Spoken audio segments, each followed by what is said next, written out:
People make time for everything and everyone else in their life, but they never make time for themselves. If you go up to someone who you know and say, like, would you like to catch up for coffee? Let's do coffee. They're like, oh, I can't this week, but I can next week. How about Thursday, 7 p.m.? Perfect. I'll see you at this place.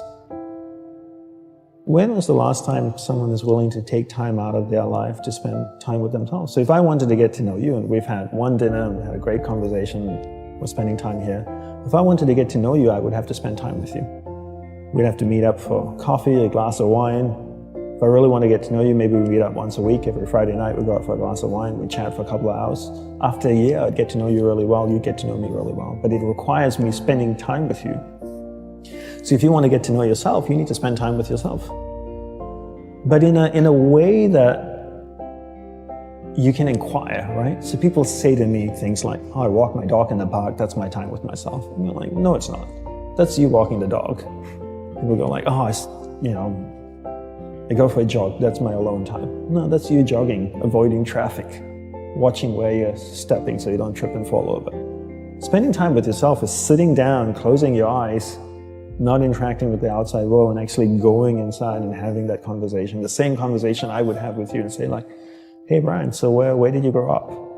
You know, you said California, do you like to surf? No? Hate the water? Love the water? Tell me, right? And people don't have that conversation, because they don't have that conversation with themselves. They don't end up knowing what they want in life. Because they don't know what they want in life, they can't focus that finite amount of energy. And then they don't live a lifestyle that brings them happiness. And most people end up being unhappy. A couple of things I would say. One is simplify your life. Everybody's so busy. Everybody's got a lot of things to do. We don't actually have a lot of things to do. Right. We like being distracted because then we don't have to think about ourselves. And we don't have priorities in life. Most people don't have clear priorities in life. You know, for me, my goal is to simplify my life, simplify the number of people in my life, and simplify the number of things in my life. We only have a finite amount of energy each day, right? But every year, we have more people in our lives. Is that a fair statement? More Facebook friends, more people you're connected with, but your energy stays the same. So that's not a proportionate growth. If your energy is increasing every year proportionately with the number of things and people in your life, then we don't have to talk about this. But your energy level is the same. But the amount of people and things in your life are growing almost exponentially. So whereas that doesn't work. So for me, it's always about simplifying first the people and things into your life, into who and what's most important, taking that finite energy that you have each day and focusing. Second step is learning how to focus and concentrate that finite amount of energy into the people and things that truly matter. Now you start to create a lifestyle that you actually love because you're invested into people and things that matter. And the byproduct of that is happiness. And you said happiness is not a goal. Is that correct? Yes, happiness is not a goal. And if you ask most people, what do you want in life? They say, I want to be happy. Right? Would that be a fair statement? I mean, yeah, literally, it's in the U.S. Constitution, I think, the pursuit of happiness. The pursuit of happiness. Right. I always say you should never pursue happiness. Don't pursue happiness. Pursue a lifestyle where the byproduct of that lifestyle is happiness. So happiness comes as a byproduct. I spend time with the people that I love.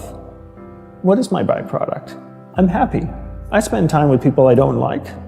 I'm not happy. So don't pursue happiness. Pursue a lifestyle that gives happiness. But in order to pursue that lifestyle, you need to be clear what you want in life. What's your purpose in life?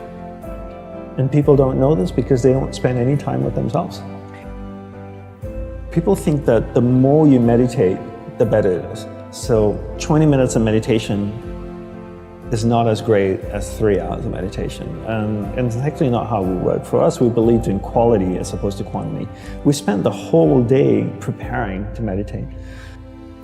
What comes before meditation? Concentration. Concentration comes before meditation. So you need to learn how to concentrate in order to meditate. And we believe that you can't meditate if you can't concentrate. So we spend the whole day focusing on concentration.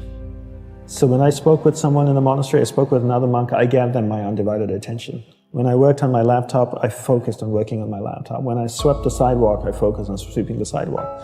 So throughout the day, I'm practicing concentration. Now when I go to sit down to meditate, I'm really focused and I can have a dynamic meditation session. And I always use the simple analogy of, take Usain Bolt, for example, the sprinter, right? I don't know much about him except he won 3 gold medals, fastest man on earth from Jamaica.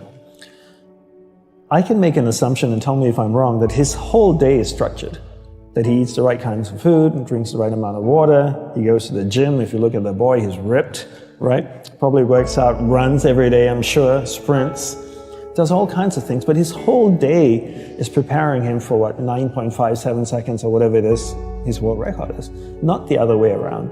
People come up to me all the time, Brian, and they say, Dandapani, I'm so stressed out. I've got so much happening in my life. Do you think if I meditate for 5 minutes in the morning, it'll help my whole day? I'm going like, well, what are you doing the remaining 23 hours and 55 minutes? That's what I want to know. Because if you try to meditate for 5 minutes in the morning and the rest of the day you just live a chaotic life, that's not, it's a good start, but it's not really helping you. It's like eating a carrot in the morning and then eating hamburgers and fries all day and hoping to have a healthy diet. You have to understand that your whole day, your lifestyle is what's going to support your meditation practice at the start, and then your meditation practice grows, and then it turns around and supports your lifestyle, but not the other way around. You don't create a meditation practice to support your lifestyle. You create a lifestyle first, meditation second.